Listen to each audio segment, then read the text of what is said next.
রাজনৈতিক পট পরিবর্তন এবং অন্যান্য কারণে কমেছে বেনাপোল বন্দর দিয়ে ভারত বাংলাদেশের বাণিজ্য। আমদানি রপ্তানি কমে যাওয়ায় কমে গেছে রাজস্ব আদায়ও। ব্যবসায়ীদের এই মত থাকলেও কাস্টমস কর্তৃপক্ষের দাবি চলতি অর্থবছরের প্রথম 2 মাসে কমলেও সেপ্টেম্বর থেকে বেড়েছে রাজস্ব আদায়।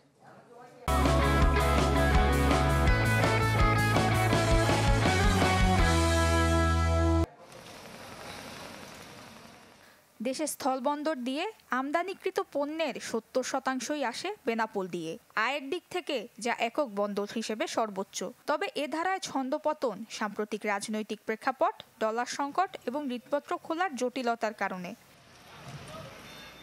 রয়েছে বন্দরের পদ্ধতিগত ত্রুটিও, ফলে হতাশ ব্যবসায়ীরা।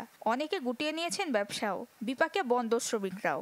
দেশে পর্যাপ্ত ডলার সংকটের কারণে ব্যাংক এলসি দিতে পারছে না, যে কারণে আমদানি কমে গেছে।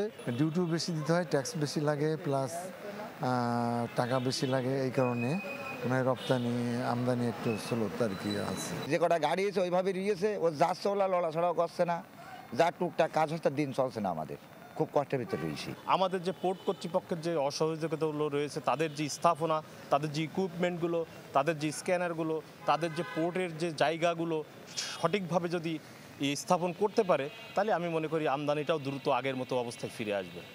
যদিও বন্দর কর্তৃপক্ষের দাবি কর্মঘণ্টা কমলেও কমেনি আমদানি রপ্তানি। জুলাই আগস্টে কমলেও আবার রাজস্ব আয় ঊর্ধ্বমুখী সেপ্টেম্বর থেকে।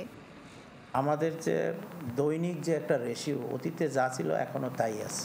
সকাল 6টা থেকে রাত 8টার ভিতরে সেম ট্রাকই আমরা রিসিভ করতেছি, ওই পারে কোনো ট্রাক খালি থাকে না। গত 2 মাসে আগের বছরের একই সময়ের তুলনায় বেনাপোল দিয়ে পণ্য আমদানি কমেছে প্রায় 2 লাখ মেট্রিক টন, আর রপ্তানি কমেছে 10,000 টন। Desk report, channel 24।